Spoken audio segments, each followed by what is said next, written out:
Ya, bueno, nuestro grupo va a hablar acerca de las infecciones virales pulmonares. Pásale, por favor.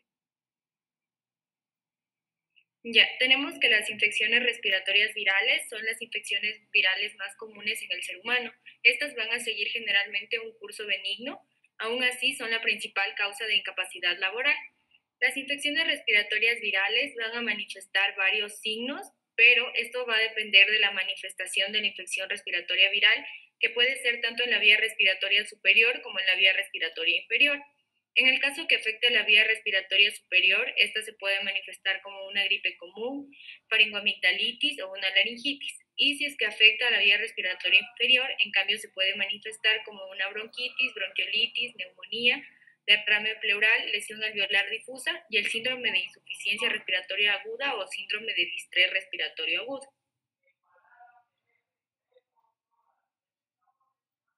Ya, se debe tener en cuenta que estas infecciones de las vías respiratorias bajas cada vez van aumentando y no se sabe si va aumentando en número o si también es que actualmente se tienen mejores medidas, métodos diagnósticos que permiten identificar sobre todo neumonías virales. La transmisión de estas infecciones de las vías respiratorias virales se da por la inhalación de secreciones provenientes del árbol respiratorio de un huésped infectado. Estas van a quedar suspendidas en el aire a manera de aerosoles y al ser inhaladas por una persona sana van a proliferar en el plano intracelular y posteriormente se da lugar a una lesión del epitelio respiratorio. Y en el caso de las infecciones de las vías respiratorias bajas, la inflamación va a dar lugar a la lesión de la pared del alveolo, los bronquios y el espacio aéreo, y esto se manifiesta como edema inflamatorio y exudados. Y cuando son casos más graves, se puede presentar hemorragia, membranas hialinas y dar lugar al síndrome de distrés respiratorio agudo. Cómo se manifiesta va a depender sobre todo del agente viral y también va a depender del sistema inmunitario de la persona que adquiere el virus.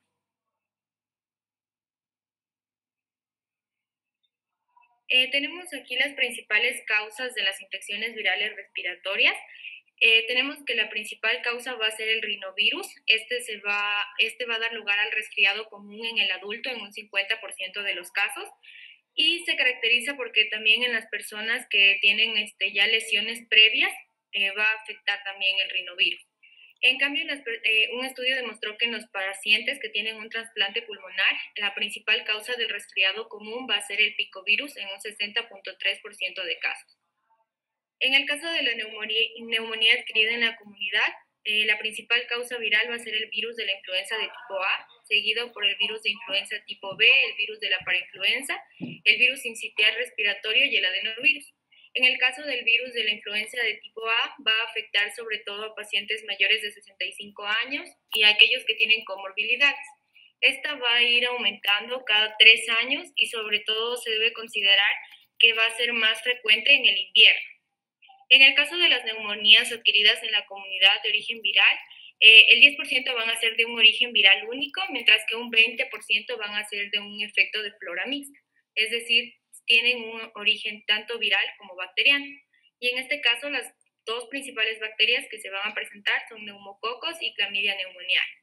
También hay otras causas virales de infección respiratoria, como son aquellas asociadas a la inmunosupresión y las infecciones virales emergentes. En el caso de la infección nosocomial respiratoria del tracto respiratorio bajo, el principal agente va a ser el virus sincitial respiratorio. Esta va a afectar sobre todo a la población pediátrica, pero también se puede presentar en adultos y enfermos crónicos. Aparte del virus sincitial respiratorio, también otras causales pueden ser el virus de la influenza, el virus de la parainfluencia, el rinovirus y el adenovirus. Esta se puede transmitir de persona a persona, es decir, si es que existe ya un paciente que tiene la infección, la va a transmitir a los otros pacientes. También puede ser que la transmita a alguna persona que venga a visitar a un paciente o también desde las manos del personal de salud. También se puede dar a través de fomites. Los fomites son los objetos inanimados en los cuales caerían las gotas y también van a servir como una vía de transmisión. Aparte de esto, se debe tener en cuenta que hoy en día ha aumentado mucho los casos de infecciones respiratorias virales bajas y esto se debe ir investigando ya que muchas veces puede que la infección viral no afecte directamente la vía respiratoria baja, pero en ciertos pacientes que tienen enfermedades previas como el EPOC o el asma, va a favorecer la sobreinfección bacteriana y en estos casos se ha demostrado que los agentes más frecuentes son Streptococcus pneumoniae, Staphylococcus aureus y Haemophilus influenzae.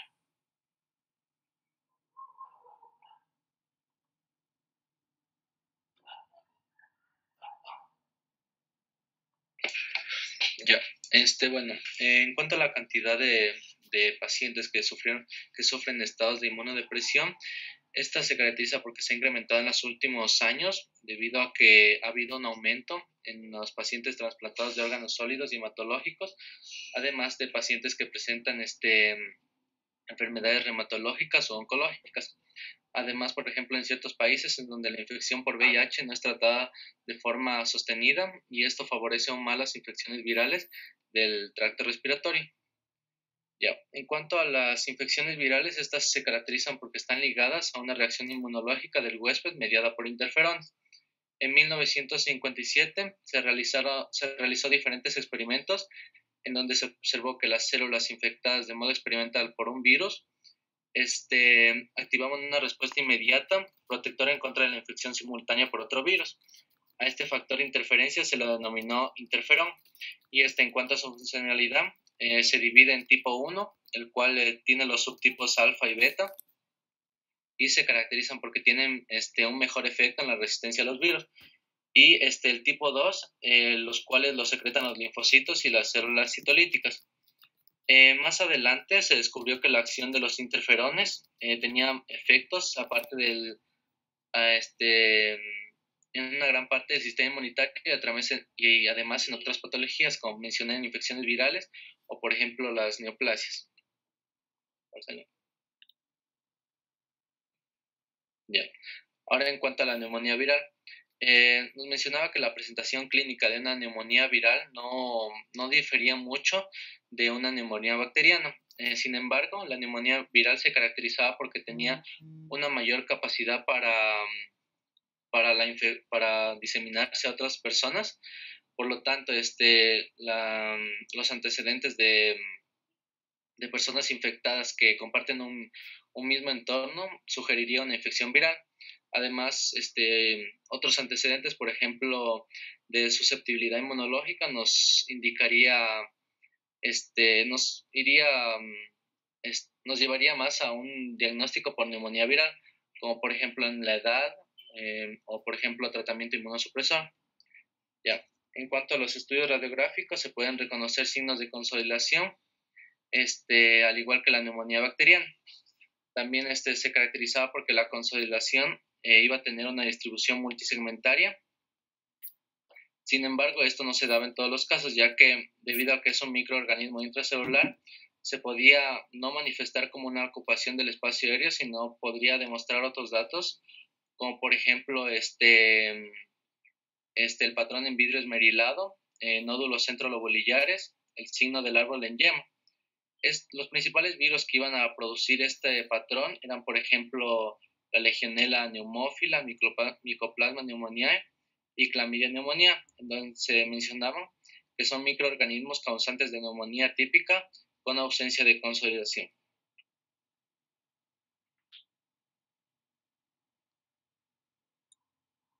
Bueno, ahora continuando con la influenza, este es un paramyxovirus, que significa que va a tener tanto proteínas como la hemaglutinina y la neuraminidasa, y que va a tener en su ARN material genético. Entonces, este ARN va a codificar 11 tipos de proteínas, de las cuales las más importantes son las que les mencioné, la hemaglutinina y la neuraminidasa, que son de utilidad para la tipificación serológica de las variantes virales. Por ejemplo, las pandemias de 1918 o gripe española fue un efecto de un virus H1N1, la de gripe asiática de 1957 de un virus H2N2, de Hong Kong de 1968 fue de un virus H2N3 y la de 2009 de un virus H1N1. La sintomatología de esta influenza va a presentar cefalea, fiebre, mialgias, artralgias y tos. Y son escasas las posibilidades de causar neumonías, pero cuando aparece una afección pulmonar será en un porcentaje de un 2% y la mortalidad va a ser de un 0.8 a un 1%, en el cual el 25% de estos fallecimientos se van a deber a una sobreinfección bacteriana. En cuanto, pásale por favor. En cuanto al diagnóstico, esto se aplica una prueba rápida de influencia que está basada en la técnica de ELISA, con una sensibilidad variable, aunque es preferible el diagnóstico con análisis de las secreciones con PCR en un tiempo real. El tratamiento antiviral solamente se recomienda en pacientes que tengan una enfermedad grave o un riesgo alto. Consideramos como riesgo alto, por ejemplo, las personas mayores de 65 años, mujeres embarazadas, residentes de asilos o algunos otros lugares de cuidados crónicos. Los antivirales que son usados son los adamantanos, como la amantadina y la rimantadina, y también los inhibidores de la neuraminidasa. Los adamantanos son los que van a bloquear los canales de iones de la proteína M2 viral y van a bloquear su replicación viral. Por ejemplo, el virus de la pandemia del 2009 va a ser resistente a este tipo de antivirales. En cambio, los antivirales que son inhibidores de la neuraminidasa son el aceltamivir, que tiene presentación en tabletas, y también el zanamivir, que va a presentar tanto presentaciones inhaladas o intravenosas. Por ejemplo, en los casos de influencia que se iban a producir un daño alveolar como tal, se iba a requerir un tratamiento de mantenimiento y la estancia bajo ventilación mecánica iba a ser de semanas. En estos casos, la única medida preventiva eficaz iba a ser la vacunación. Pásale, por favor. Ya en el caso de la parainfluenza, esta se va a clasificar en los tipos 1, 2 y 3, siendo el 3 el que va a abarcar la mayoría de los casos con un 50% cada año. Esta parainfluenza es va a provocar una característica infección de las vías respiratorias altas, que se iba a conocer como gripe de verano, pero en pacientes que estaban inmunodeprimidos también podía llegar a afectar las vías respiratorias bajas. El diagnóstico preferido era el análisis de PCR de secreciones del caso y tenía una alta especificidad y sensibilidad, que era mayor del 95%. Como el tratamiento se está usando la ribavirina en aerosol e inmunoglobulina en los casos que son más complicados. Pásale, por favor. Ya, y en el virus sincitial respiratorio, principalmente se mencionaba que iba a aparecer en la niñez, como un cuadro ya sea de bronquiolitis aguda o viral. Iba a afectar a la población en los primeros 2 años de vida, pero ya cuando se llegaba a los 5, la gran mayoría de la población pediátrica ya iba a tener anticuerpos específicos anti el virus sincitial respiratorio. La presentación clínica iba desde una simple infección de vías respiratorias, que podía complicarse hasta una bronquitis, bronquiolitis o neumonía. También se iban a presentar sibilancias y tos. Y en el cuanto del diagnóstico, se iba a dar por los datos clínicos, la PCR de las secreciones respiratorias, y el tratamiento iba a ser de apoyo, pero en casos que se presente afectación bronquial o bronquiolar, se podría administrar inhaloterapia con beta-adrenérgicos, así también como el tratamiento con ribavirina nebulizada también estaba aprobado en esta afección, y también el alibizumab, que también mostraba buenos resultados. Pásale, por favor. Ya, a continuación vamos a hablar sobre el metaneumovirus. Bueno, en el caso de este virus nos mencionaba que era uno de los causantes de infecciones virales de las vías respiratorias altas. En el caso de la población infantil nos mencionaba que un 8% iba a ser causante de las neumonías y un 59% de la aparición de bronquiolitis. Así también nos mencionaba que es causante de la aparición del croup, también conocido como laringitis aguda, en un 18% de los casos. Asimismo, el metaneumovirus va a producir lo que son exacerbaciones en enfermedades respiratorias crónicas, como es en el asma. Dentro del diagnóstico nos mencionaba que la prueba que más se utiliza es el PCR de secreciones respiratorias debido a su buen rendimiento para poder diagnosticar este virus. En el caso del tratamiento nos mencionaba que no hay un tratamiento específico para tratar este virus, sin embargo, se utiliza lo que es la ribavirina para el tratamiento sintomatológico que se presenta. Siguiente, por favor. ¿Pasan? Ya, gracias. Bueno, ahora en el caso de la varicela nos mencionaba que, bueno, esta es una enfermedad exantemática que va a ser causada por el virus del herpes zóster.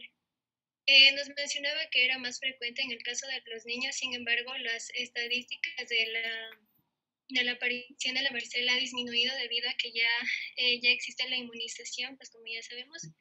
Pero en el caso de los adultos nos mencionaba que si se presentaba también podía causar lo que son cuadros de neumonía. Principalmente nos mencionaba que era más grave en los pacientes inmunodeprimidos en un 20%.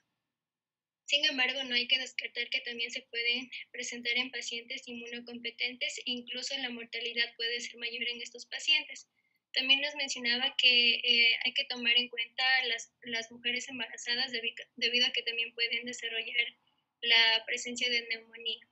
Entonces, para hablar un poquito más del desarrollo de neumonía por varicela, nos mencionaba que la aparición iba a ser 3 a 7 días después de haberse presentado las manifestaciones dermatológicas de la varicela, y también dentro de los datos clínicos nos decía que debemos de tomar en cuenta si la paciente o la persona que tiene neumonía pues estuvo en contacto con otra persona que estaba previamente infectada. También nos mencionaba que la mayoría de estos pacientes suelen ser fumadores, y también debemos de tomar en cuenta que no todas las personas que pues presenten neumonía van a ser personas con inmunodepresión.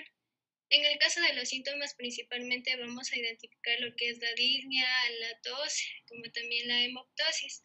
Al momento de que nosotros vamos a realizar una radiografía de tórax, debemos de observar las características principales que nos mencionaba, que era un patrón nodular, pero también podía ser mixto.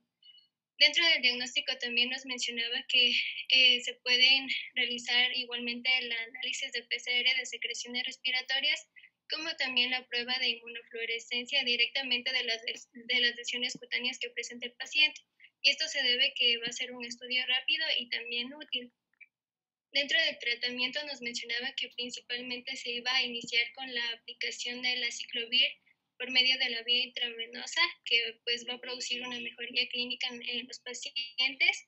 Y también nos mencionaba que el uso de esteroides era algo controversial en estos casos. Y también debemos de tomar en cuenta que se debe de llevar un mantenimiento o un control, ya que pueden llegar a los pacientes a tener un estado crítico. Siguiente, por favor.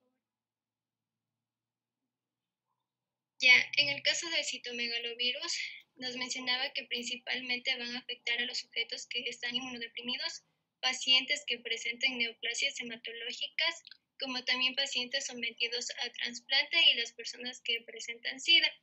En el caso de la acción del citomegalovirus, nos mencionaba que iba a ser alterar la función fagocítica del sistema de defensa, y por ende iba a estar acompañado con una gran frecuencia la sobreinfección bacteriana. Dentro del citomegalovirus nos mencionaba que también se podía presentar la neumonía. En un porcentaje alto nos mencionaba que principalmente iban a afectar a los pacientes que tienen un trasplante, y en un 15 o un 55% de los casos iba a ser principalmente en las personas que tenían trasplante pulmonar. Sin embargo, también debemos de tomar en cuenta que también pueden desarrollar neumonía pacientes que reciben quimioterapia, pacientes reumatológicos. Pero como ya mencioné, principalmente se presentan en pacientes con trasplante. En el caso de su mortalidad nos mencionaba que iba a ser de un 40 a un 90%. Dentro del diagnóstico nos mencionaba que igualmente se iba a utilizar el análisis de PCR de secreciones respiratorias, pero también se podría aplicar la prueba del suero. Dentro del tratamiento inicial iba a ser con el ganciclovir, aplicando 5 miligramos por medio de la vía intravenosa por peso cada 12 horas. Y la prolongación de este tratamiento iba a ser de 2 a 3 semanas. Pásale, por favor. Ya para concluir, nos mencionaba que, bueno, otros virus, como en el caso del bocavirus, rinovirus y adenovirus, son muy raras para ocasionar la presencia de neumonía. Asimismo, nos mencionaba que, pues, si se presentaban para el diagnóstico, igualmente se iban a utilizar lo que es la prueba del PCR. Y las que ya se mencionaron, también nos mencionaba que igualmente el tratamiento no iba a ser específico y solamente se iba a aplicar tratamiento para el mantenimiento como para la aplicación de los síntomas, para disminuir los síntomas. Y los virus causantes de exacerbaciones nos mencionaba que las enfermedades de las vías respiratorias, como es en el caso del EPOC y del asma, suelen presentarse exacerbaciones por varios factores. Como podemos ver en el cuadro, puede ser por cambios climáticos, cambios iatrogénicos, por la suspensión de fármacos de mantenimiento, también por enfermedades de las vías respiratorias altas, como por ejemplo la sinusitis, la rinitis, que pueden ser de diferentes tipos. Y asimismo infecciones de vías respiratorias altas de origen viral.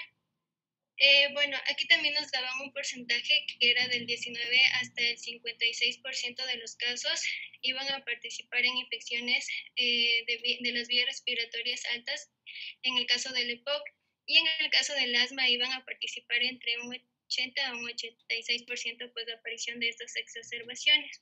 También nos mencionaba que en el caso del asma iba a existir una disminución de la producción del interferón de tipo 1, habiendo una mayor susceptibilidad a estas infecciones virales. También nos mencionaba que un mecanismo importante era el interferón alfa, ya que ésta defendía al organismo de la infección viral y consistía en activar la vía P53 de la apoptosis de la célula infectada.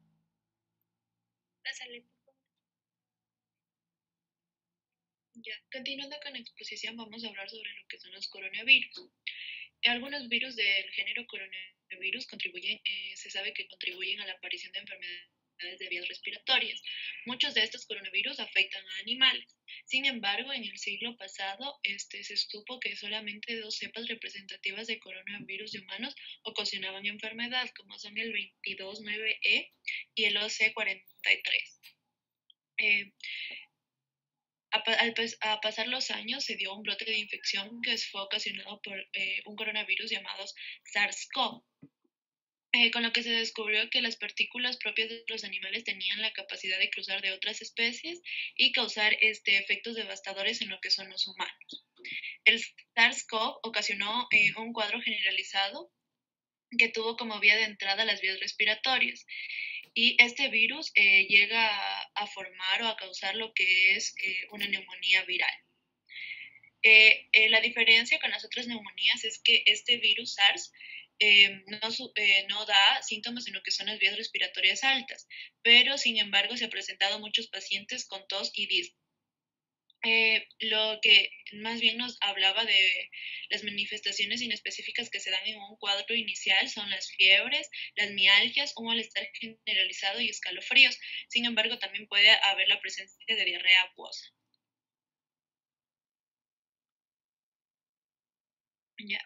Los investigadores han señalado la identificación de coronavirus humanos, como por ejemplo el HCOV NL63, del cual se lo conoce que es un patógeno común de las vías respiratorias y origina afectación tanto en las zonas respiratorias alta y baja. También se conoce el HCOV HKU13, que se lo va a asociar se lo va a asociar con con una pequeña incidencia que se presenta en diferentes enfermedades, ya que este se ha presentado en casos de algunas enfermedades de vías respiratorias. Finalmente, podemos decir que el coronavirus se trata de un virus zoonótico, ya que se transmite de animales a personas, y también nos hablaba de un coronavirus que provino de murciélagos en el Medio Oriente, y que los estudios han indicado que los humanos son infectados por contacto directo o indirecto que se tiene con camellos infectados. Ahora vamos a hablar sobre la prevención de este coronavirus. Nos hablaba sobre las vacunas, nos hablaba que en Estados Unidos se ha aprobado el uso de algunas vacunas contra, por ejemplo, virus de la gripe y se dispone de las presentaciones tanto intramusculares, trivalentes y tetravalentes a base de virus inactivados. En general, las vacunas son eficaces cuando cuando las cepas escogidas para la inclusión guardan gran semejanza antigénica con lo que son una cepa virémica. Pero las diferencias antígenas que se dan también pueden originar ineficacia a lo que es el componente vacunal. Se han elaborado en Estados Unidos vacunas de serotipos 4 y 7 de lo que es adenovirus y estas fueron aprobadas para evitar enfermedades de epidemias de las vías respiratorias en reclutas militares. Entonces, estas vacunas consistían en un virus no modificado que se administraban a través de una vía entérica en cápsulas y no por la vía respiratoria. La inoculación por la vía modificada originó una infección asintomática inmunizante y muchos de estos reclutas militares fueron vacunados contra los adenovirus. Sin embargo, la enfermedad ha reaparecido en algunas ocasiones y esta epidemia se da incluso con o sin la vacunación. Ya, también sobre las vacunas, había investigado un poco según los datos de la OMS de las vacunas por coronavirus que se han creado actualmente. Bueno, estas vacunas se han elaborado y algunas se están elaborando actualmente y nos hablaba sobre vacunas con virus inactivados o atenuados. Nos hablaba que en estas vacunas utilizan un virus previamente inactivado o atenuado, de modo que no provoca la enfermedad, pero aún así va a generar respuesta inmunitaria. También de las vacunas basadas en proteínas, que utiliza fragmentos de las proteínas o estructuras proteicas igualmente que imitan el virus, que en este caso, digamos, van a causar la enfermedad del coronavirus con el fin de generar una respuesta inmunitaria.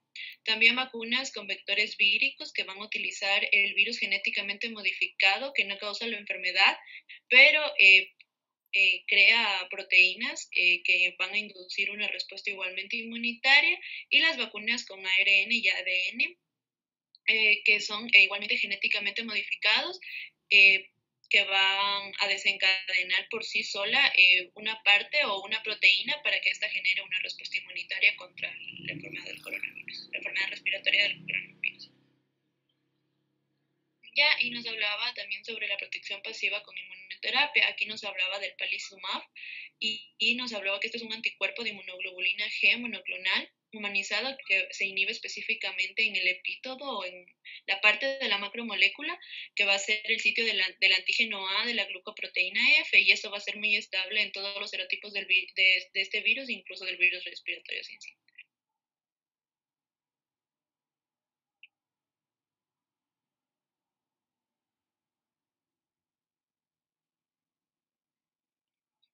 Ya, ahora vamos a hablar sobre métodos de aislamiento, el equipo de protección personal y también lo que es el lavado de manos.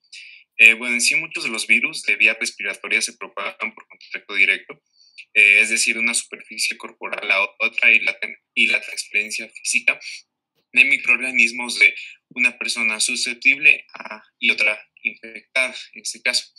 Por lo general, el desaseo de manos constituye la causa más común de transmisión de los virus por contacto, y a menudo se observa en el entorno familiar, en el entorno educativo, en la universidad, inclusive también en el entorno laboral.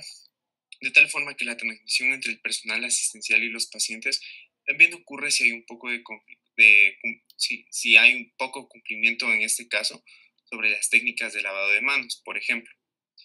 A la transmisión contribuyen también objetos inanimados, por ejemplo, objetos y sustancias que pueden transportar microorganismos infectantes, que también en el ámbito de la salud se pueden mencionar instrumentos, estetoscopios y material, obviamente el entorno médico. A veces se produce la transmisión por vía aérea, aunque no sea quizás el mecanismo dominante de ella en casi todos los virus de ese tipo respiratorio. También hay que tomar a consideración el tamaño de las partículas que en sí es el elemento que modifica las características epidemiológicas de los patógenos que llegan a cursar por el aire, en este caso. De tal forma que la composición y la distribución del tamaño de las partículas generadas son los elementos en sí que rigen la duración de la suspensión del agente infectante en el aire. También debemos tomar a consideración la distancia en que pueden ser transportadas, el intervalo en el que el virus sigue siendo infectante y también el sitio de depósito de las vías respiratorias de en este caso, un hospedador susceptible. También el contacto directo con aerosoles con partículas grandes, que causan algunos casos de transmisión. Y también tomar en cuenta las pequeñas partículas que pueden quedar suspendidas en el aire por largo tiempo. Sin embargo, en sí, en términos generales, se piensa que pocos virus de tipo respiratorio son transmitidos en aerosoles de partículas pequeñas. Hay que tomar a consideración la protección contra la transmisión en sí en entornos asistenciales, que se alcance por cumplimiento apropiado y práctica de métodos establecidos que corresponden a un nivel de precaución en sí adecuado para las personas. Ya. Ahora, respecto a precauciones estándar y por contacto, en sí las precauciones estándar y por contacto se van a clasificar tanto en un nivel básico de control como también en un segundo nivel de control. Como menciono, las precauciones estándar, que son el nivel básico de control, se utilizan para atender a los pacientes en todo momento. Disminuye el riesgo de transmisión de los virus de secreciones de vías respiratorias y también de membranas mucosas. Por otro lado, tenemos a las precauciones de contacto, que son el segundo nivel, que obligan a contar con una sola estancia para pacientes en toda la medida de lo posible en este caso. Y también el empleo de equipo de protección adicional, de tipo personal, que en esto se incluyen tanto los guantes no estériles, que deben estar limpios cuando se toca al paciente o si se pone en contacto con el paciente. También hay que tomarlos en cuenta antes de proceder con el mismo. También el uso de batas no estériles impermeables para proteger la piel y la ropa durante actividades en las cuales se prevé el contacto con secreciones o se debe usar una bata por paciente, que es lo más apropiado. También el uso de las mascarillas por la posibilidad del contacto directo con las secreciones de vías respiratorias. También hay que tomar en cuenta la higiene adecuada de las manos, que es muy importante, por eso está marcado abajo. La higiene adecuada de las manos, que debe practicarse siempre después de cualquier contacto con los pacientes. También incluir lavárselas entre un promedio de 20 a 60 segundos con jabón y agua, que es lo más recomendable. También el personal también debe intentar no contaminar las ropas y evitar la transferencia de microorganismos a otros pacientes y también evitar el contacto de superficies que estén limpias si uno ya se encuentra contaminado. Respecto a las precauciones contra gotitas en el aire, las gotitas con partículas grandes, en este caso, se generan durante el estornudo y la tos y durante la realización de algunos procesos o métodos clínicos como la aspiración de vías respiratorias en unidades de cuidados intensivos o también en el caso de las broncoscopías. En sí, las gotitas pueden contener los virus, esos hay que tomar en cuenta, pero su radio de dispersión suele ser aproximadamente de 1 metro. Surge la transmisión de las que tienen grandes partículas cuando se depositan tanto en las mucosas nasales o también en las conjuntivas. Para impedir la transmisión en tales entornos, el personal asistencial debe cumplir siempre con las protecciones contra este tipo de gotitas. Para tal objetivo, en este caso, se debe usar una mascarilla como la quirúrgica en caso de un contacto cercano en un radio por lo menos de 1 metro o menos a la misma distancia con el paciente. Los enfermos también deben usar una mascarilla cuando salgan de la sala de exploración y no estar en contacto cercano con otros enfermos para seguir provocando o transmitiendo el virus, en el caso de que lo tuviera. También respecto a las precauciones para transmisión aérea, para finalizar, esta transmisión se produce por la diseminación de gotitas secas que cursan por el aire. ya sean mayor o igual a 5 micras, o las evaporadas que contienen virus que a veces quedan suspendidos en el aire, ya sea por corto o largo tiempo. El hospedador, por lo general, que es susceptible en la misma estancia o una distancia larga desde el paciente original, puede en sí recibir algunos virus por medio del aire, ya sea inhalados según los factores ambientales, como lo pueden ser la temperatura y la ventilación. Por lo general, los virus transmitidos por este mecanismo, por lo general son el SARS-CoV, los virus del sarampión, por ejemplo. Y también tomar en cuenta que las personas con las infecciones mencionadas deben recibir protección personal de tipo respiratorio y ventilación acorde a su condición, así como purificadores de aire. También tomar a consideración que el personal médico debe utilizar un ventilador N95 que a su vez tenga o venga con pruebas de adecuación que es necesario para el médico en este caso, que deban cumplir con todas sus, que tenga una función correcta para que el médico no tenga ningún inconveniente con él mismo. También en algunos casos se utilizan ventiladores con purificadores de polvo. También son recomendables. Por lo general, el paciente debe estar también en una estancia de aislamiento contra infecciones que se transmiten por el aire, es decir, que tengan presión negativa y como mínimo 6 intercambios de aire por hora, y que expulse por medio de filtros de alta eficacia, de alta eficiencia también hacia el aire con partículas y directamente hacia el exterior, con tal de poder ayudar de alguna forma, ¿no?, al paciente que pueda estar con o que presente en sí el contacto con el virus. Gracias.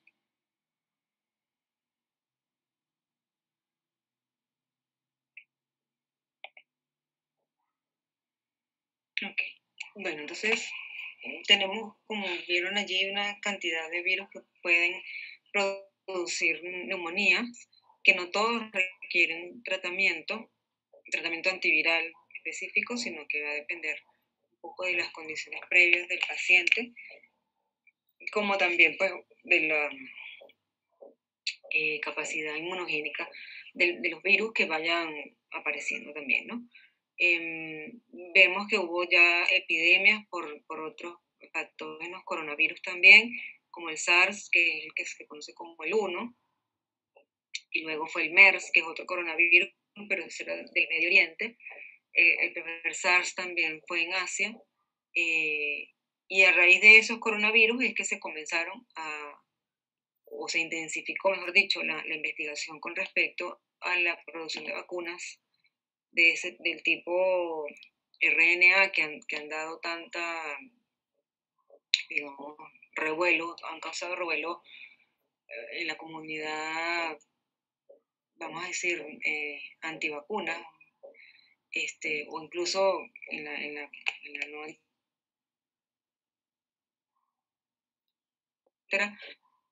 aunque realmente eso pues lo han negado a raíz de esto, pues no es que fue rápido, sino que ya había mucha investigación adelantada con respecto a esos otros coronavirus, solo que no se usó ese tipo de vacuna porque la epidemia se autorreguló, pues no hubo necesidad, no fue una pandemia. Entonces no fue necesario. Cuando ya se terminó de diseñar, pues no fue necesario su uso. Entonces ya había tecnología desarrollada, bueno, solo que se adaptó a este nuevo coronavirus. Bueno, eso por una parte. La otra parte que les quería destacar es, un poco también lo hemos comentado en otras sesiones, que si bien las neumonías son más frecuentes virales, más frecuentemente de origen viral, como igual lo dijeron los chicos que pusieron, pues muchas veces con mucha frecuencia se vuelven mixtas, ¿no? De origen viral y que luego se contaminan con bacterias. Y muchas de estas entonces son las que luego se hospitalizan o al menos requieren tratamiento antibiótico, ¿no? La mayoría de las neumonías producidas por casi todos esos virus que ya mencionaron, pues con algunas excepciones obviamente, no van a requerir hospitalización y algunas de ellas ni siquiera un tratamiento antiviral, ¿no? En algunos casos sí, como por ejemplo muchos de los casos de varicela en adultos, y esos otros virus que también aparecen en pacientes que tienen su sistema inmunológico un poco comprometido, como los que han sido sometidos a trasplantes o tienen alguna droga inmunosupresora, o tienen tratamiento incluso por corticoides, por alguna razón. Entonces, bueno, en ellos muchas veces hay que tratarlo, ¿no? Y esto tampoco es, vamos a decir, tan fijo, tan estático, porque vemos cómo van cambiando y van mutando estos virus, van apareciendo nuevas cepas, incluyendo, por ejemplo, los virus de la influenza, que tienden a ser estacionales, por lo que a veces crean epidemias, vamos a decir, pequeñas, pero que afectan sobre todo, por ejemplo, a personas de mayor edad. No necesariamente que tengan un compromiso inmunológico propio de alguna enfermedad previa, sino simplemente por la edad. Entonces, por eso es que en muchos países se hace la vacunación de tipo así estacional, ¿no? Para prevenir esos brotes que muchas veces, digamos, aumentan la mortalidad por estos virus, pero que tienden a afectar a este tipo de poblaciones, sobre todo de adultos mayores, y que generalmente están recluidos en centros geriátricos. La otra que también se trata es la neumonía, bueno, se trata casi siempre, no siempre, es la neumonía producida por el virus sincicial respiratorio, que es muy frecuente en los niñitos. Entonces, como este virus tiene la característica que tiende a producir, o sea, cuando produce afectación pulmonar, muchas veces afecta produciendo hiperreactividad bronquial. Entonces, este virus también muchas veces se trata no tanto el tratamiento antiviral, sino el tratamiento sintomático, ¿no? Para la obstrucción bronquial que se produce. Y otros, bueno, se tratan, digamos, de manera profiláctica, o sea, ya no el virus en sí, sino en pacientes que sabemos que van a ser sometidos a ciertas terapias muy inmunosupresoras, entonces, bueno, se trata para prevenir la contaminación con estos virus. Muchos de estos virus también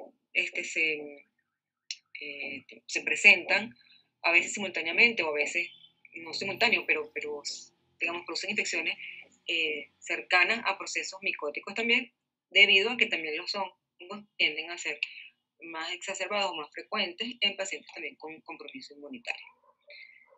Bueno, de manera que ya ustedes saben, una de las cosas buenas de esta pandemia es que quizás muchos seres humanos han tomado más conciencia de la importancia del cuidado del sistema inmune a través, o sea, primero de saber, ¿verdad?, qué es el sistema inmune, aunque sea a grandes rasgos, ¿no? Un poco revisar qué hacemos normalmente para cuidar nuestro cuerpo, cada uno de nosotros, tanto desde el punto de vista directamente, pues, inmunológico, todo lo que es eso, tener sus vacunas al día, consumir alimentos, vitaminas, alimentación sana, la actividad física, la salud mental, saber que todo eso influye, pues, en la calidad de nuestra respuesta a estos patógenos. Y también, pues, el uso de lo que estaban hablando ahorita, ¿verdad? Las vacunas y la prevención específica ya a nivel pues, de centros hospitalarios, ¿no? O de centros de salud en general, con la higiene y todo esto. O sea, que parecían cosas quizás obvias, ¿no? Pero hoy en día, pues, han cobrado su real importancia dada la situación de la...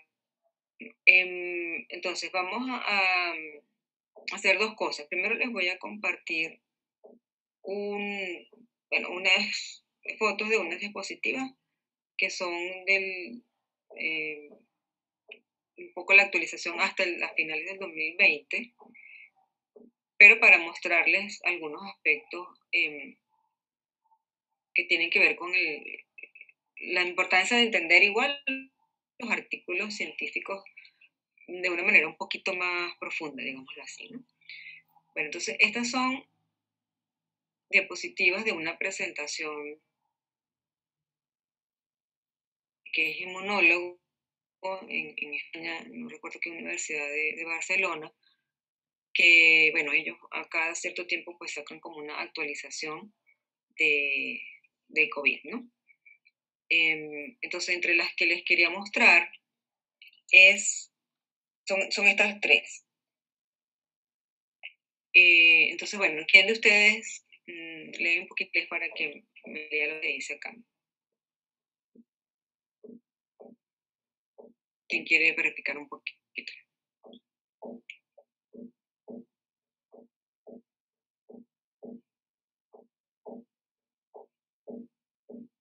¿Puedo ayudar, doctora?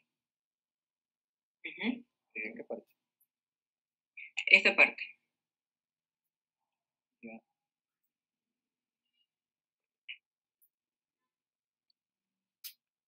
A ver, dice que la recuperación fue establecida como una prueba clínica al azar para investigar el rango de los Espérate, vamos a ir por partecitas, ¿sí? Gracias, ya. Entonces, fíjense, si uno lo lee así textual y está bien, se supone que uno va a traducir y traduce lo que va leyendo, ¿no? Pero a la vez, en la medida en que uno va familiarizándose, sería mejor. Cine.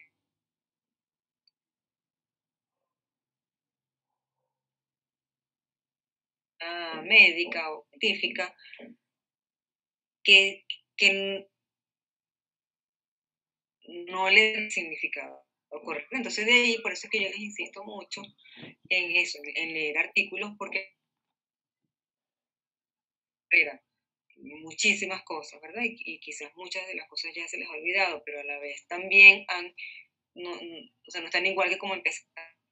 Muchas de esas cosas las aprendieron con la práctica y la repetición, y la repetición, y la repetición. Igual pasa aquí, ¿verdad? Si yo nunca leo inglés y me acostumbro solo a disponer directamente el traductor, no está mal, ¿verdad? Porque pues de verdad uno es curado y tiene que hacerlo, pero si al menos yo tengo un poquito, ¿verdad? Y la mayoría de ustedes tienen, aunque sea un poquito de conocimientos en inglés, pero además me quito esa creencia limitante de que yo nunca he podido aprender, yo soy burro para los idiomas, o bueno, lo que sea, ¿verdad? Lo que creamos que todos alguna vez hemos tenido y se limitan, en el sentido de que muchas veces no son ciertas, ¿verdad? Entonces, cuando uno se da cuenta de eso y se lo pregunta, se lo cuestiona, ¿será verdad que yo no sé nada de inglés?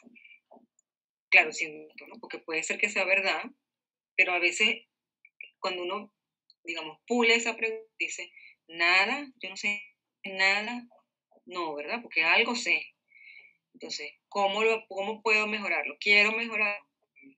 ¿Qué puedo hacer? Bueno, una de las cosas es practicar leyendo inglés. Claro que lleva un poquitico más de tiempo, si no estoy acostumbrada a leer en inglés, pero a la vez eso me da la ganancia de que mi cerebro va incorporando ese idioma de una manera más natural. Igual práctica. Entonces, por ejemplo, aquí si yo lo leo así como lo leyó Jan, yo diría que la recuperación, así tal cual como él lo dijo, ¿verdad? Pero resulta que fíjense que está todo en mayúscula, ¿no? Entonces, si yo tengo esa suplicacia, digo, bueno, pero ¿por qué recovery solo está todo en mayúscula? Y me voy arriba, ¿verdad? La curiosidad. Y digo, recovery trial. ¿Qué es un trial? ¿Cómo lo dijiste tú, perdón, David? No recuerdo exactamente, sería un experimento o una prueba. Es una prueba, en realidad es un ensayo. Entonces, cuando yo sé un poquito de estadística, y no es que quiero decir que tengo que ser un experto en estadística, sino igual, ir practicando. Yo he oído la palabra ensayos clínicos, probablemente. ¿Alguno de ustedes ha oído hablar de eso? Ensayos clínicos. Ahorita con las vacunas, probablemente todos han oído un poquito de eso. ¿Alguien tiene una idea de qué es un ensayo clínico? ¿O qué han oído ustedes? Quizás el ensayo clínico es como que el montaje de todo, toda una investigación respecto, en este caso, bueno, un fármaco que va desde la eficacia, la toxicidad, todo lo que abarca la farmacología de este medicamento, en cuanto a una base que es en este caso el COVID. Perfecto, entonces los ensayos clínicos son eso, son pruebas, ensayos, ¿verdad? Que en este caso se llaman trial, ¿verdad? Y por eso se llaman clinical trial. Entonces, ahorita cada vez que ustedes vean clinical trial, van a entender que es eso. Es un ensayo clínico. No es que es así un ensayo de otro tipo, no sé, otra traducción que ustedes quisieran poner, o una prueba, qué sé yo, una prueba, un examen como el que hicimos ahorita, ¿verdad? Es un ensayo clínico. Que evalúa normalmente la eficacia, los efectos secundarios, bueno, en sí todos los aspectos farmacológicos de una droga, ¿no? Pero también puede ser de una vacuna, también puede ser un determinado procedimiento terapéutico, pero la mayoría se refieren a fármacos, ¿verdad? Entonces, cuando ustedes ven, por ejemplo, van a un congreso, ¿verdad? De lo que sea, de cardiología, de cirugía, de lo que sea, siempre van a ver sobre eso. El estudio, o sea, ahorita les ponen todos los nombres así, el estudio no sé qué, entonces algunos le llaman trial, otros le llaman study, otros simplemente le dicen el nombre con las iniciales a veces. Normalmente se refieren a ensayos clínicos que casi siempre pues, hacen los laboratorios farmacéuticos para probar entonces la eficacia de esa droga que ellos están, bien sea fabricando de manera original o copia, etc. ¿verdad? En este caso entonces, este estudio, este ensayo, estudiaba, vamos a decir, la eficacia de la dexametasona. ¿Okay? Y entonces aquí en el título, como el efecto grande, ¿verdad? O el resultado grande, o uno de los resultados grandes, porque esto digamos ya es uno de los aspectos que está mostrando esta diapositiva, porque si ustedes ven aquí en la referencia, en realidad es como una información durante el estudio, ¿no? Como todo lo de COVID fue así, pues muy apurado, pues los resultados iban saliendo como pancito caliente, ¿verdad? Así rapidito. Entonces es como que liberación de prensa, es algo así como que fueron saliendo los resultados, entonces los iban diciendo, ¿no?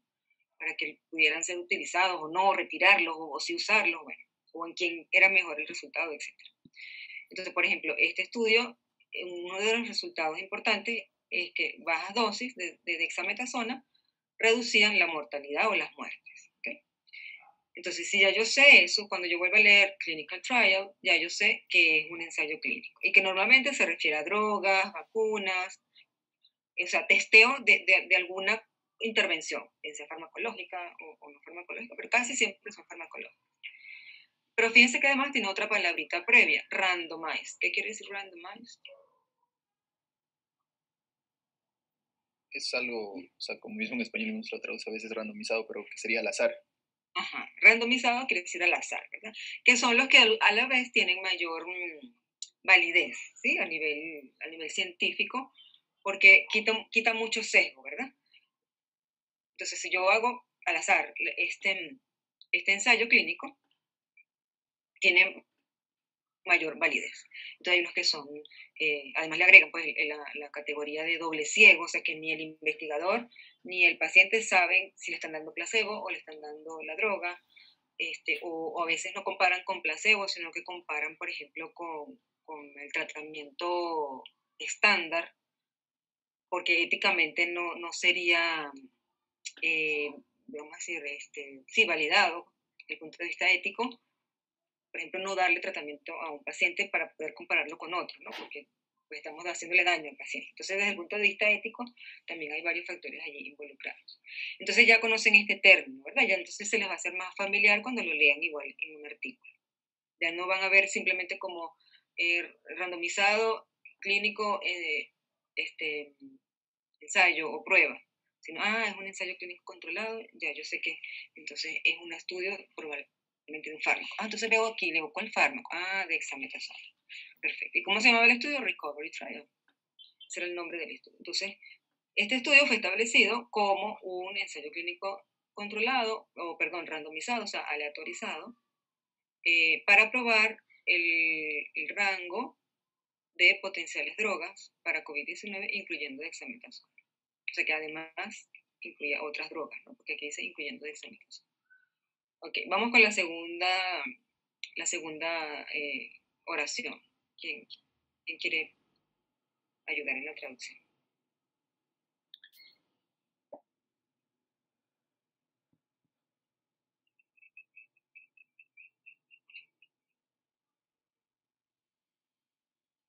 ¿Puedo seguir yo, doctora, si desea? Sí, puedes seguir tú.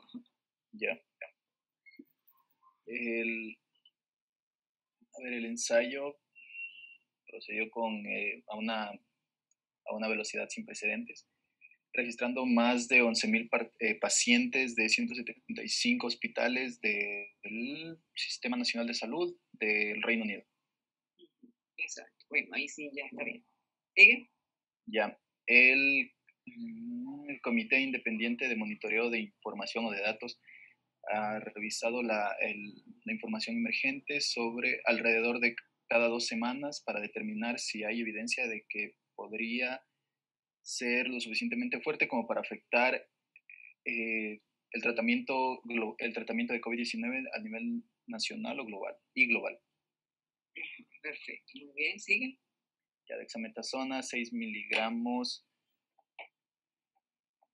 6 miligramos una vez al día, ya sea vía oral o intravenosa, por 10 días, versus el tratamiento estándar, que sería este. Ya, en junio... Entonces, cabe... Termina. Ya. El 8 de junio, el 8 de junio el Comité de Monitoreo de Data concluyó que la dexametasona reducía las muertes en pacientes hospitalizados con COVID-19 severo. Ok. Entonces, bueno, este es un resumen de este estudio. Y fíjense que se manejaba esta dosis, ¿no? 6 miligramos una vez al día, tanto por vía oral o por vía intravenosa, por 10 días versus standard of care. Entonces, eso es controlado, ¿verdad? O sea, tengo un control que sería el standard of care, que es el manejo estandarizado, ¿no? Normalmente, bueno, hay que buscar, ¿no? En el estudio, cuando uno ve el detalle, ahí dice, bueno, el standard of care significa que tal cosa es lo que se le ponía, diferente de dexametasona, ¿verdad? A lo mejor es dexametasona en una dosis más baja, a lo mejor es otra esteroide, a lo mejor es sin esteroides, ¿ok? Dependiendo de lo que se esté hablando. Pero cuando ustedes ven este término, standard of care, es como el control, el grupo control con el que se comparó, en este caso, este fármaco, que puede variar de acuerdo a la patología que estemos estudiando, ¿ok? Bueno, entonces, si comparamos, ya sabemos que SOC es las iniciales de Standard of Care. Entonces, ese sería el grupo control, ¿verdad? Y dexametasona sería el grupo experimental. Entonces, tenemos dos grupos con COVID, ¿verdad? A uno se les dio dexametasona, a otros el tratamiento estándar. Y se compararon, ¿verdad? Entonces, bueno, hay muchas formas de comparar, ¿verdad? Pero cuando ustedes ven estos resultados así, por ejemplo, RR o OR o HR, no sé si lo hemos practicado en algunos de los ejercicios que hemos hecho con artículos. No sé, recuérdenme, yo les he hablado de odds ratio.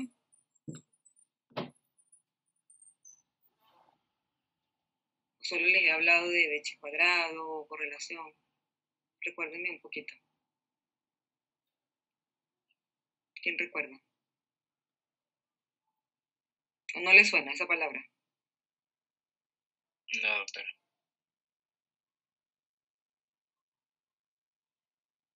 Thais.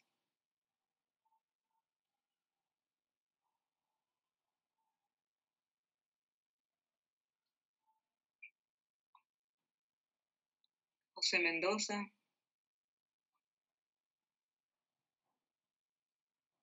O sea, Doc, yo sí he oído, pero no me acuerdo.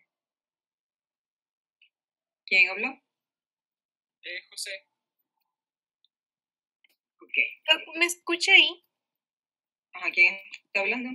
Thais, Doc.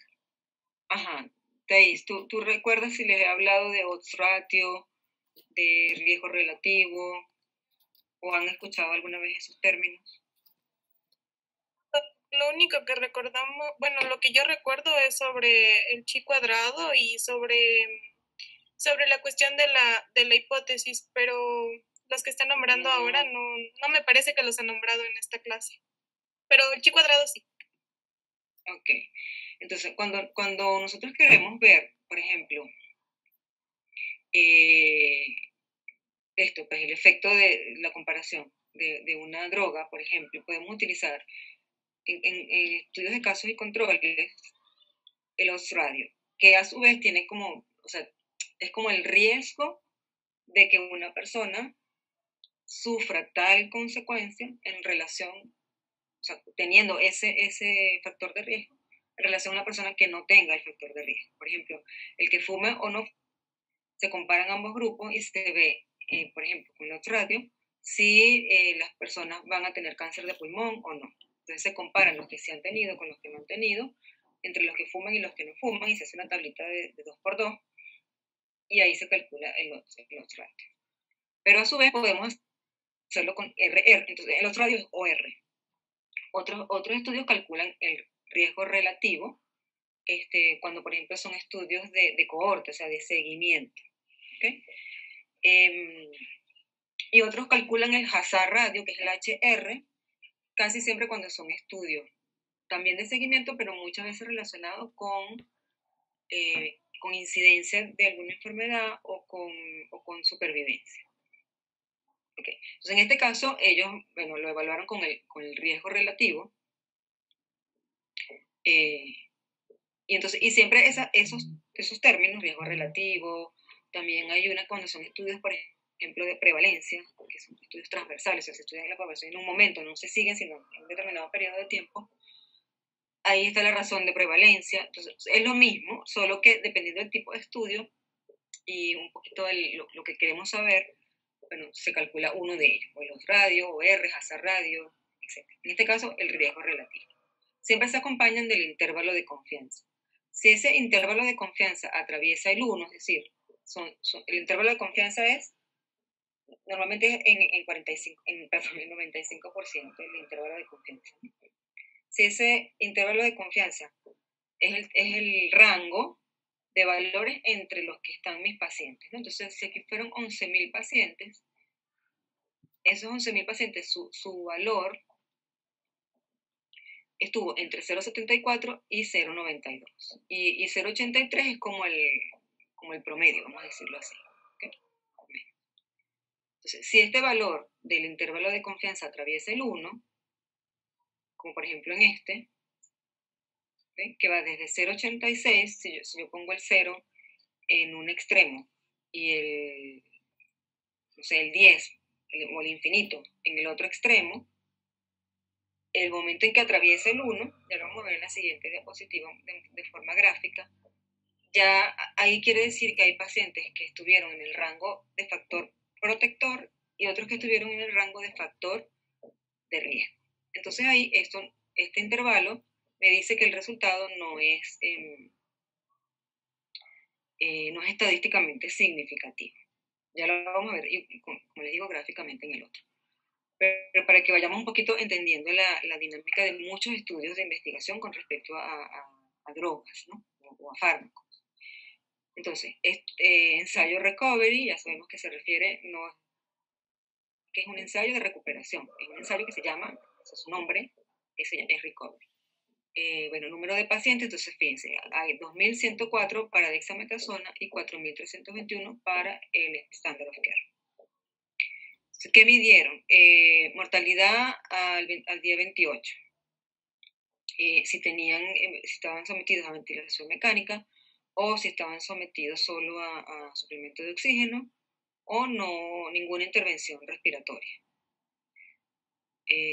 Ok, entonces bueno, aquí ponen los porcentajes. En general, la mortalidad a 28 días. ¿En cuál de los dos grupos fue mayor?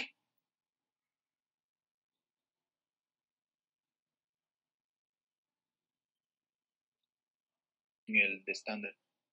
En ¿verdad? Porque aquí fue de 24,6% y aquí fue de 21%. Entonces, si yo solamente veo esto, los porcentajes, que sería la parte descriptiva, ¿sí? Solamente me dice, bueno, aquí se murió a los 28 días el 21.6% de estos 2.104. Y aquí se murieron de estos 4.321 el 24.6% a los 28 días. Ah, mira, sí, es menor la mortalidad con dexametasona. Pero yo tengo que hacer una prueba estadística adicional que me verifique que eso que yo percibo visualmente, que esa diferencia realmente es importante, estadísticamente hablando, ¿no? Es significativo. ¿Cómo lo puedo medir? Bueno, con el riesgo relativo. Si ese riesgo relativo está por debajo de 1, perdón, en este caso, es 0,83, quiere decir que dexametasona es un factor protector, ¿sí? En comparación con los que tenían standard of care. Y si además el intervalo de confianza no atraviesa el 1, entonces confirmo este valor. O sea, esto le da la validez estadística, como decir el valor de P. ¿Sí? Sería este intervalo de confianza.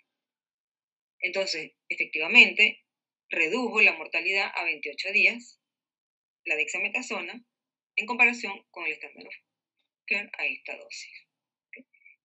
Entonces, cuando discriminaron por grupos, ¿verdad? Bueno, en los pacientes que tenían ventilación mecánica también fue igual la diferencia. También, ¿verdad? Yo igual pudiera decir, bueno, sí, aquí hay más muertos que aquí. Pero con solo la parte descriptiva no veo causalidad, no veo el riesgo, solamente veo diferencias. Aquí se confirmó, ¿verdad? 0,65 quiere decir que el riesgo relativo es menor de 1, por lo tanto, dexametasona es un factor protector y se confirma con el intervalo de confianza. Los que tenían suplemento de oxígeno también, ¿verdad? Entonces, aquí en los que no tenían intervención respiratoria, ¿qué pasó? La mortalidad fue mayor con dexametasona. Y además, si nosotros dijéramos la interpretación tal como se las he explicado, más bien dexametasona sería un factor de riesgo. Pero solo que no se confirma este resultado porque el intervalo de confianza incluye la unidad. Entonces, para algunos fue factor protector y para otros fue factor de riesgo. Entonces, en conclusión, ¿qué demostró este estudio? Que la dexametasona es beneficiosa para los pacientes que al menos necesitan oxígeno. De ahí fue que surgió esa indicación, ¿verdad? Aunque igual esto todo el mundo se la ponía apenas le confirmaban el diagnóstico de COVID, todo el mundo se la tomaba. No era beneficiosa en pacientes que no requerían oxígeno. O sea, por eso es que sirve la investigación científica pues, de calidad, ¿no? O sea, cada quien se la tomaba y tenía sus, vamos a decir, sus propios riesgos, ¿no? Pero según los resultados de la investigación científica, no iba a tener beneficio probablemente, porque podía caer en el grupo de riesgo como en el grupo de protección. ¿Sí me entienden hasta ahora?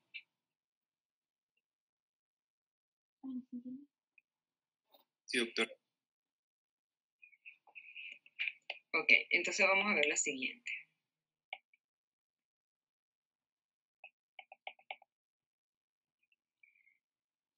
Ajá, entonces bajas dosis de dexametasona reducen la muerte, el mismo estudio. Ok, entonces aquí lo tenemos de manera un poquito más gráfica, como les digo, ¿no? Entonces vamos a ponerlo más grande para que lo vean. Ok, vamos a ver entonces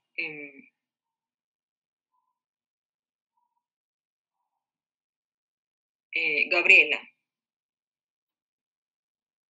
Sí, Ok, fíjate este gráfico. Con lo que yo les acabo de explicar ahorita, ¿dónde verías tú que se habla de factor protector y dónde verías tú que se habla de factor de riesgo? O sea, en este gráfico. La parte que va desde 0,75. Habla un poquito más fuerte o ponle volumen porque no te oigo bien. No te oigo, Gabriela.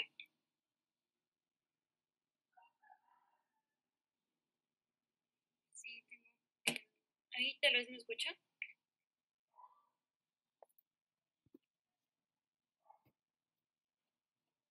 ¿Cómo?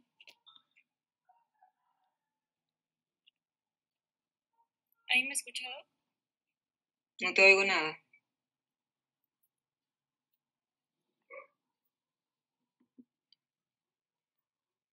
¿Ahí me escucha, Doc?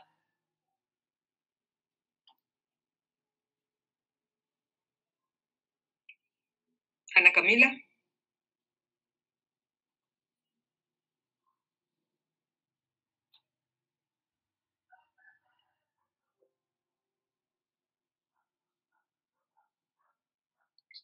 ¿Ahí me escucha, Doc, tal vez? Aquí ahorita sí.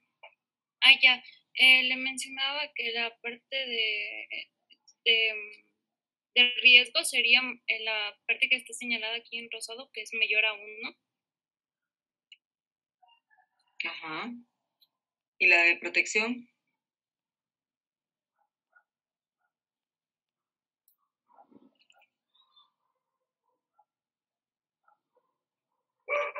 La parte que va desde 0,5 a 0,75.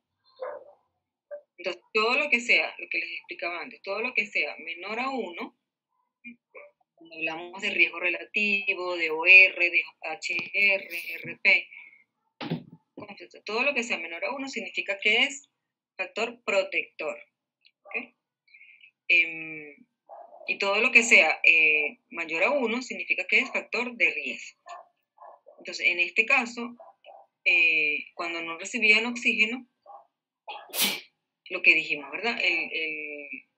El riesgo relativo era factor más bien de riesgo, o sea, el uso de dexametasona era un factor de riesgo. Lo único es que no se confirmaba, es decir, no podemos decir que es factor de riesgo realmente, porque el intervalo de confianza, fíjense que hay una partecita de toda la flecha que abarcó por debajo del 1.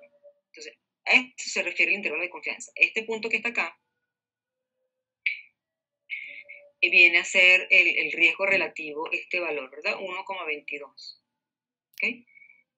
El 0,93 sería este extremo y el 1,61 sería este otro extremo.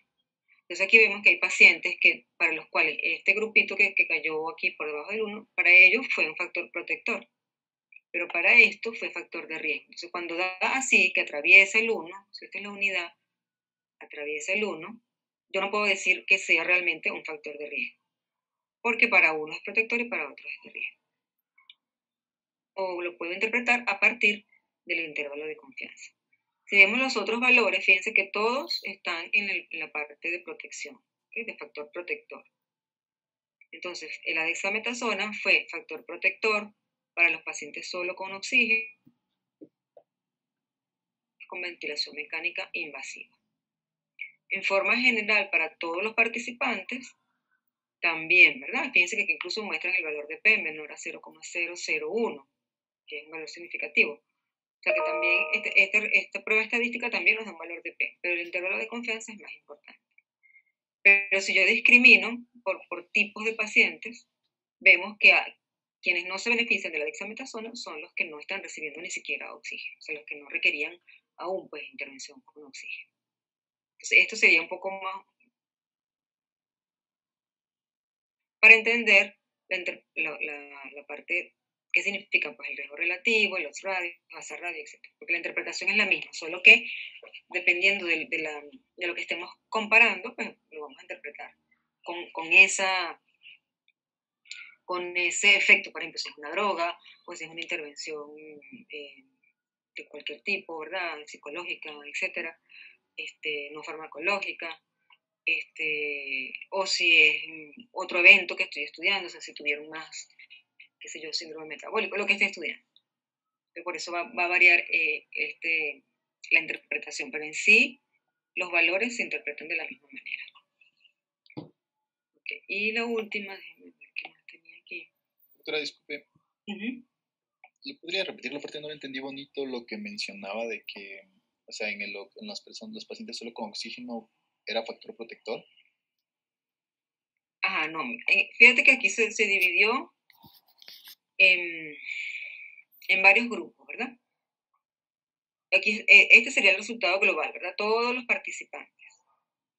Cuando yo separo por grupos los pacientes que no estaban recibiendo ni oxígeno, o sea, que estaban mejor, pues porque no necesitaban oxígeno, o los que solo recibían oxígeno, o los que ya estaban peor, que necesitaban ventilación mecánica invasiva, y veo cómo era el efecto de la dexametasona en comparación con el standard of care o usual care, también se le puede llamar así, veo que los pacientes que no recibían oxígeno tienen un riesgo relativo de 1,22.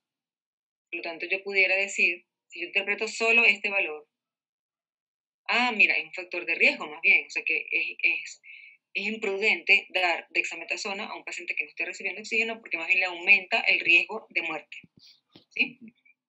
Pero si yo nunca puedo interpretar solo el valor, digamos, individual de la prueba, sino que tengo que interpretarlo acompañado del intervalo de confianza. Si el intervalo de confianza atraviesa o incorpora o incluye al 1, la unidad, como en este caso, entonces yo no puedo decir ni qué factor protector ni qué factor de riesgo, simplemente no influye. O sea, no se ve ni beneficio ni daño. Por lo tanto, no se recomienda su uso. Porque si ni beneficia ni hace daño, no se debe usar. ¿Cómo lo veo yo gráficamente? Bueno, porque si veo 0,93 sería este extremo de la línea, ¿no? O sea, el rango. Quiere decir que los pacientes, sus resultados estuvieron en todo este rango, ¿verdad? Desde 0,93, su riesgo relativo, hasta 1,61. Pero el punto medio fue 1,22. Entonces, si yo tengo un grupo de pacientes que cayeron en la parte de protección, que los que están por debajo de 1, ¿verdad? Quiere decir que atraviesa el 1, por lo tanto, hay pacientes para los cuales fue protector y pacientes para los cuales fue de riesgo. Entonces, el resultado, no puedo decir ni uno ni el otro, simplemente no hay relación entre esos dos. Pero en cambio, para los que sí tenían oxígeno y ventilación mecánica, para todos, fue factor protector. Por lo tanto, puedo decir que sí es beneficioso para ese grupo de pacientes. ¿Ahora sí? Okay. ¿Alguien más tiene alguna duda? Ok.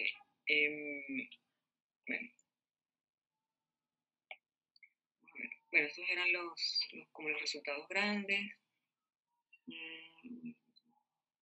Bueno, fíjense, se hablaba de que esto me parece que lo publicó en diciembre del 2020. Detendrá su circulación en la comunidad cuando se alcance el 60% de la inmunidad global, ¿no? Los pacientes asintomáticos son responsables del 45% de la transmisión.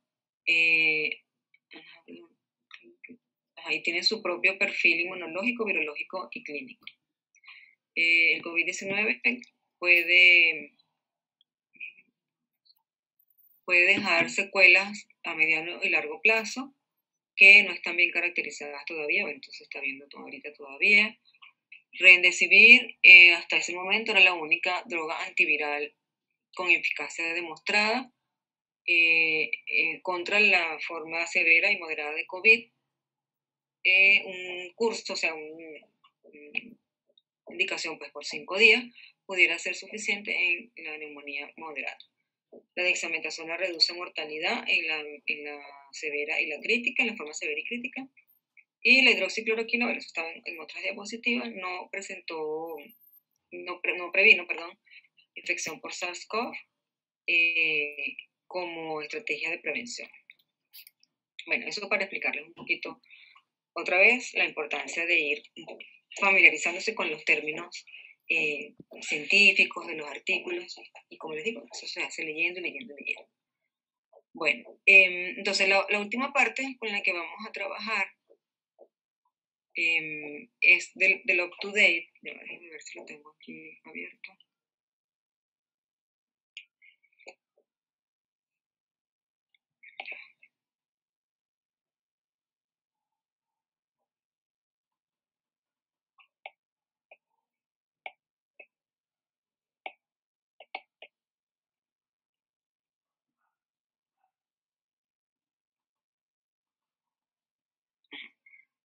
Entonces les voy a compartir aquí. Ok, ¿sí lo ven?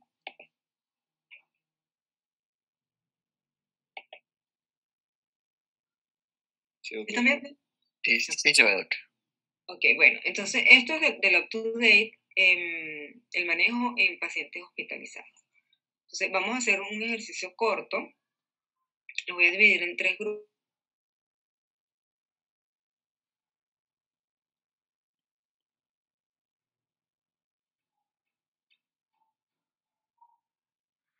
Medicamentos que han surgido, entonces que al principio servían, que luego no servían, que sí sirven, que sirven para esto, que no sirven para aquello. Ha sido así, información que se han ido haciendo en función de ensayos clínicos, pues algunos aleatorizados, algunos doble ciegos, algunos ciegos, o sea, uno de los dos, o sea, o el paciente normalmente el paciente, pues el que no sabe qué le están dando, si placebo o la droga, o estándar of care o la droga. O sea, pueden haber varios diseños metodológicos del ensayo, y bueno, se van produciendo resultados. Entonces, a la medida en que va aplicándose eso a mayor población, pues obviamente los resultados se van verificando o no. Y hasta ahora, el tocilizumab sí se ha confirmado su beneficio en pacientes hospitalizados. Ok, entonces vamos a trabajar con 3 partecitas, ¿no? Los voy a dividir en 3 grupos.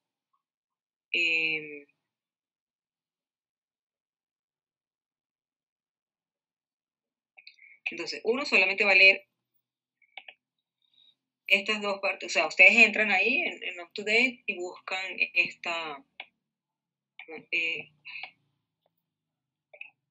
buscan este título, ¿no? COVID-19 Management in Hospitalized Adults. Entonces, van a irse. El primer grupo va a leer estos 2. Solamente esta partecita, ¿no? El segundo grupo, que es donde nos vamos a enfocar un poquitico más, va a leer esta partecita y va a mirar este algoritmo. O sea, lo va a, sí, bueno, a presentar, ¿verdad? Aquí aparece. Lo va a presentar. Porque aquí está un poquito eso del manejo profiláctico o del manejo pues, de uso ya para tratamiento anticoagulante, por ejemplo, de las heparinas de bajo peso molecular, etc. Okay. Y el tercer grupo va a leer, a hacer, bueno, presentar pues esto de los fármacos, ¿verdad? Los inhibidores de ACE y las estatinas y aspirinas. ¿Ok? Hasta ahí nada más. Que ya, bueno, lo demás son muchos subtítulos de los tratamientos. Y entonces ahí, bueno, vamos haciendo pues las observaciones a que tenga lugar.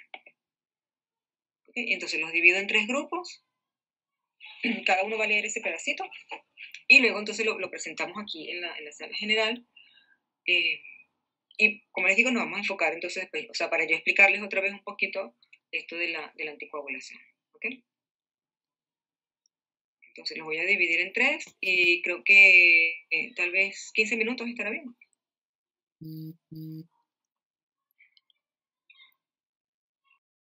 Con la parte del tratamiento, entonces en la primera parte habla del tratamiento empírico para la influenza durante la temporada de influenza. ¿Te puedes poner tu cámara, por favor? Ya.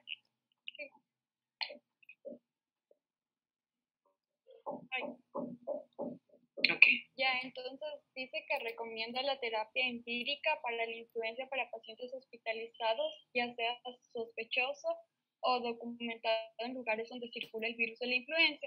Además, nos comenta que debe suspenderse esta cuando las pruebas moleculares son negativas en las muestras del tracto respiratorio superior o también no sean intubados, y también el tracto superior e inferior de pacientes intubados. Ok, si tú tuvieras que decir eso con tus propias palabras, ¿cómo lo expresarías? Sería que sí al igual que la terapia empírica, también se les recomienda para COVID-19 y se las debe suspender en ciertas ocasiones, así, en resumidas palabras. Pero terapia empírica, ¿para qué? Para la influenza. Ok, entonces fíjense, como son virus que están circulando todo el tiempo y por ejemplo la influenza es estacional, en países que tienen estaciones, normalmente se presentan durante las estaciones de invierno, principalmente otoño, pero más que todo invierno, ¿no? Entonces ellos recomiendan, y normalmente eso se hace en personas un poco más de riesgo, pero ahorita por el COVID, de forma un poquito más general, a los pacientes tratamiento empírico. Si se le confirma el diagnóstico, ¿con qué? ¿Con qué se confirma el diagnóstico de enfermedades virales generalmente? Hay muchas formas, pero la más usada, ¿cuál es? ¿Cuál es el método diagnóstico más común? PCR. PCR, ¿verdad? Que es reacción en cadena de la polimerasa. Ok, vamos con la siguiente. Ya, doctora, ¿sí me escuchan? Sí. Ya, ahora en cuanto al tratamiento empírico Pero prende para tu la... cámara, por favor. Ah, ya. Ya. Ahora, en cuanto al tratamiento empírico para la neumonía bacteriana en pacientes seleccionados, aquí principalmente destaca las características clínicas del COVID-19, que estas pueden ser muy difíciles de neumonía bacteriana. Por tanto, el tratamiento empírico para la neumonía extrahospitalaria es razonable cuando el diagnóstico es incierto y también puede ser razonable en pacientes con COVID-19 documentados si existe sospecha clínica de ello. Por tanto, se inicia la antibioticoterapia empírica. Intentamos hacer un diagnóstico microbiano, por ejemplo, mediante tinción y cultivo de gran esputo. Y también reevaluamos la necesidad de continuar la antibioticoterapia a diario. Por tanto, una prolactina, por ejemplo, un indicativo bajo contra una neumonía bacteriana y en cuanto, por contrario, un aumento de procalcitonina en COVID-19, esto es la evaluación de la enfermedad. Entonces, calcitonina, no prolactina, ¿ok? Ajá. Ok, entonces, bueno, fíjense, igual, las neumonías bacterianas muchas veces, pues, se juntan o se unen las bacterias o sobreinfectan a un paciente con enfermedad viral. Y fíjense que de la pandemia, miren, Sauco, será otra computadora de alguien.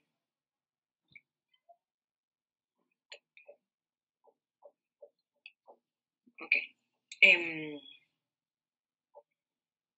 Les decía que al principio se acuerdan que se usaba la citromicina, la hidroxicloroquina, y muchas personas lo siguen usando, no tanto por el efecto antibiótico, sino por el efecto que tiene la citromicina antiinflamatorio también.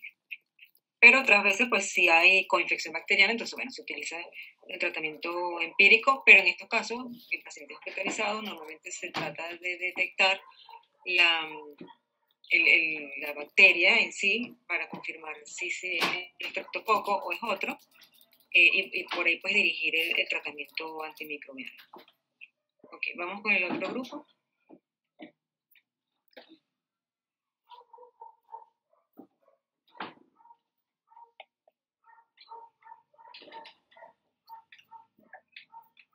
Bueno, entonces a nosotros nos tocó este de prevención y evaluación del tromboembolismo venoso. Bueno, era aquí algo bien cortito.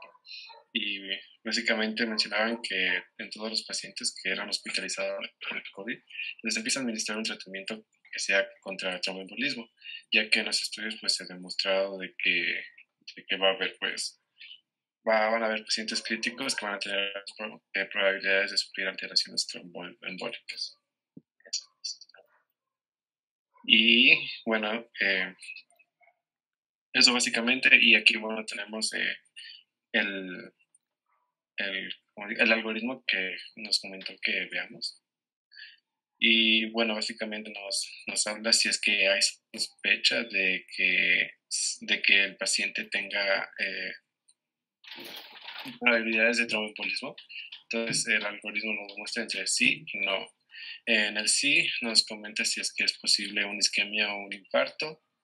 En el caso de ser positivo, nos comenta de que una terapia tromboembólica sería la más apropiada. En el caso de que sea negativo, la anticoagulación podría ser apropiada para una enfermedad tromboembólica. Ya, ahora en el caso de que no haya una sospecha para un tromboembolismo, entonces nos preguntamos si es que la persona está lista para tomar anticoagulantes. Entonces tenemos sí y no. En el caso de sí, nos menciona de que los anticoagulantes pueden ser típicamente usados. O sea,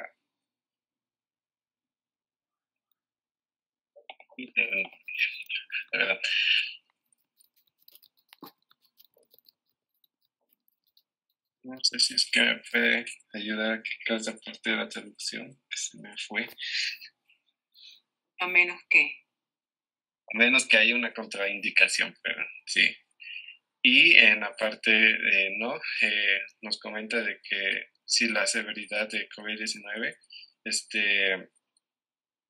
o sea, si es que se necesita hospitalizar o admitir en el hospital a un paciente con COVID severo. Y bueno, entonces así nos habla de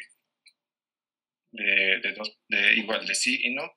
Y en el primero nos habla sobre anticoagulantes profilácticos, que sería por el caso de sí y no de que el paciente podría necesitar cuidados. Bueno, de aquí tampoco no lo entendí, la traducción, doctora, no sé si me puede ayudar. Pacientes fuera del hospital, que no estén hospitalizados. Y bueno, eso... Ahorita discutimos eso un poquito más para anticoagulación. Pero está bien así en forma general. Ok, entonces vamos con el otro grupo y después yo les explico esto y ya con eso terminamos.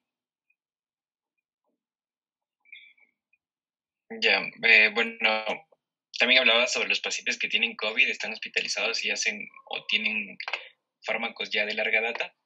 Se hablaba principalmente de 4 fármacos. Entre ellos estaban los inhibidores de la enzima convertidora de angiotensina y los antagonistas de los receptores de angiotensina. Se dice que estos deben continuar el manejo, no se deben suspender, siempre y cuando no exista una razón para suspenderlos, como por ejemplo que exista hipotensión o que el paciente muestre signos de lesión renal aguda. Y también se mencionaba que hay una pequeña especulación entre que estos inhibidores de la enzima convertidora de la angiotensina puedan agravar la infección, pero que en verdad no ha habido evidencia en los estudios, por lo que solo es una especulación.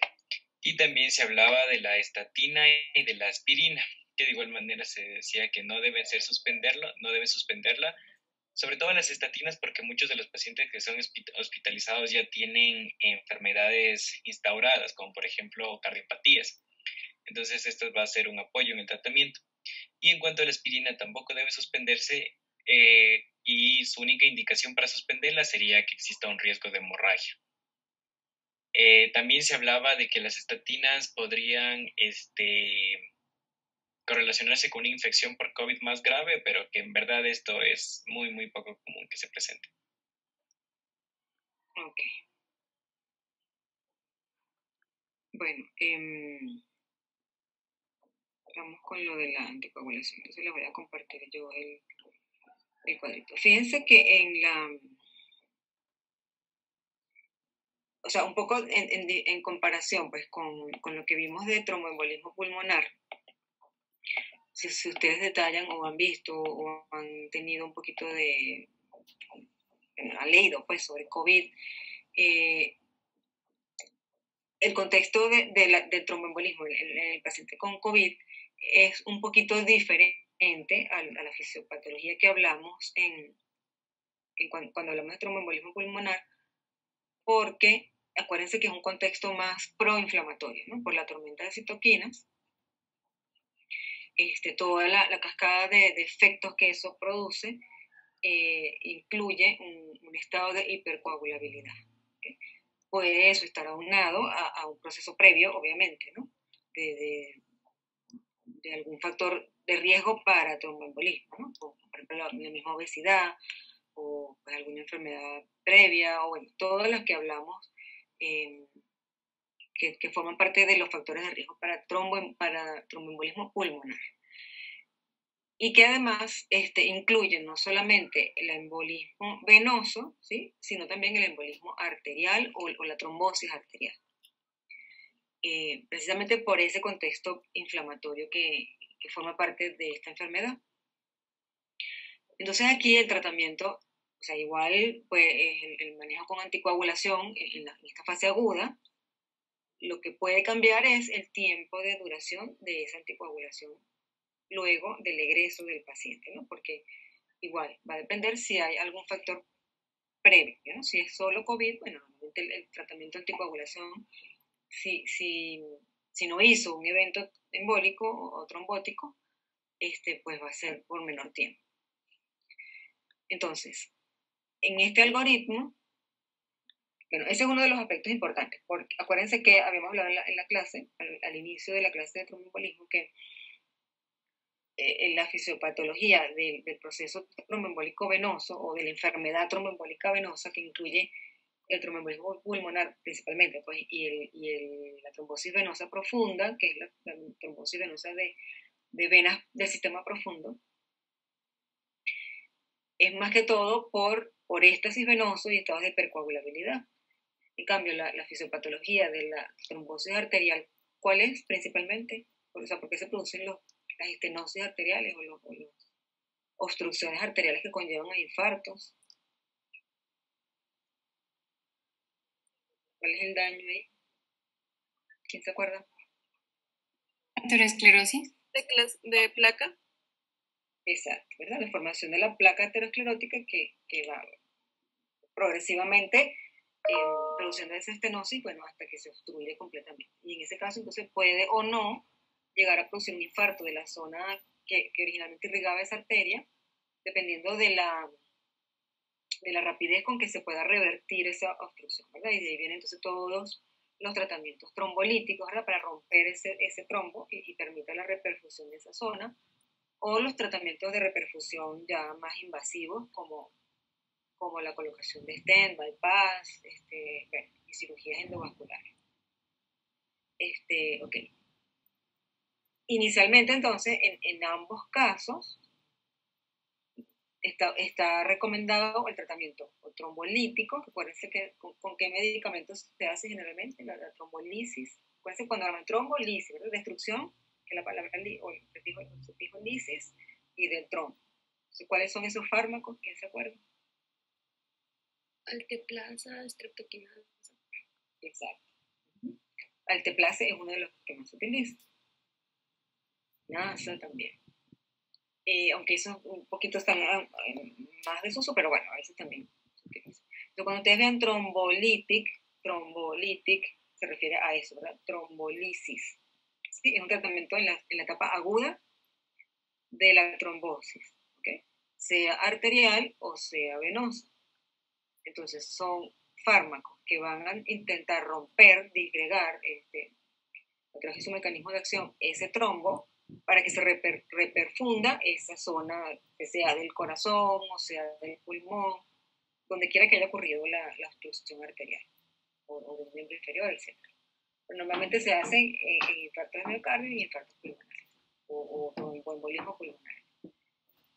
Por ejemplo, TPA, ¿no? Que uno de los TPA es el alteplase. Reteplase es otro.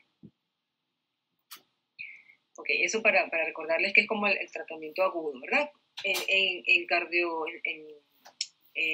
la parte de cardiología, la reperfusión vascular, digamos, más beneficiosa es la colocación de stent, pero obviamente va a depender de muchas cosas, ¿no? Pero está más dirigida a la colocación de reperfusiones más mantenidas en el tiempo, ¿sí? En cambio, en pulmonar, como son generalmente pues, arterias más pequeñitas, no se colocan stent, sino que se hace trombolisis. Okay. Entonces, vamos a empezar desde el principio, ¿no? Entonces, la persona o sea, tiene una sospecha fuertemente o documentada de tromboembolismo. Entonces, sí o no, ¿verdad? Sí tiene esa sospecha fuerte de tromboembolismo o está documentada.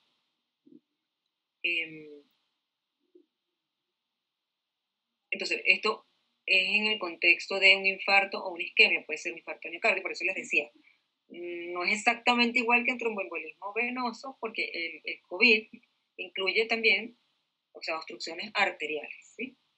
Entonces puede ser que sea un infarto del miocardio, puede ser que es un stroke.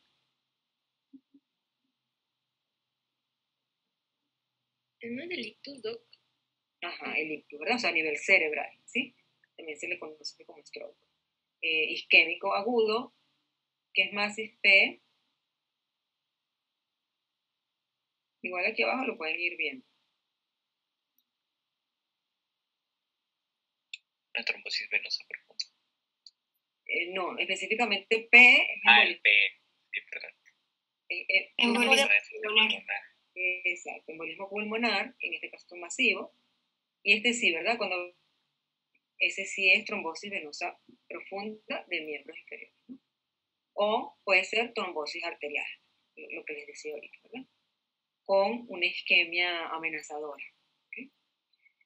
O sea, que no necesariamente tiene que ser un infarto, bueno, porque normalmente no hablamos de ese término infarto en los miembros inferiores, ¿no? Solemos hablar bien de isquemia, aun cuando sí puede ser una obstrucción completa, ¿no? Lo único que realmente las arterias colaterales tratan muy rápidamente, más que en otras zonas, de reperfundir esa zona. Entonces, ¿qué recomiendan? El uso de full dose anticoagulation, o sea, la anticoagulación a full dose. Sí, la TPA, ¿qué es el TPA?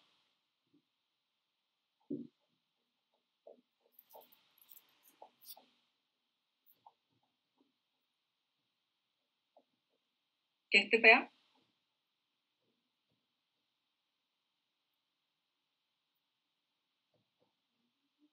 Activador del plasminógeno. Exacto, cualquiera de alteplase o reteplase, ¿verdad? Entonces, si no se pudo dar la trombolisis, por ejemplo, porque había una contraindicación o porque no estaba disponible o porque no había el protocolo, por cualquier razón, entonces se puede utilizar la anticoagulación a full dosis, ¿sí? Y bueno, seguir los protocolos institucionales para el manejo subsecuente. Si no hay alguna de estas situaciones, entonces la anticoagulación es apropiada para la enfermedad tromboembólica. Es decir, es como un poquito, si lo equiparáramos al tromboembolismo, si fuera un tromboembolismo masivo solamente, ¿verdad? Donde está o masivo o de riesgo alto. ¿Se acuerdan que ahí aplicábamos la escala PESI? Que bueno, sacábamos el puntaje, vamos a poner que fuera la simplificada, si tenía un punto, entonces ya ese paciente tendría la indicación para trombolisis. También si está con signos de gravedad, por ejemplo, con la presión sistólica baja más de 15 minutos, o sea, baja menor de 90.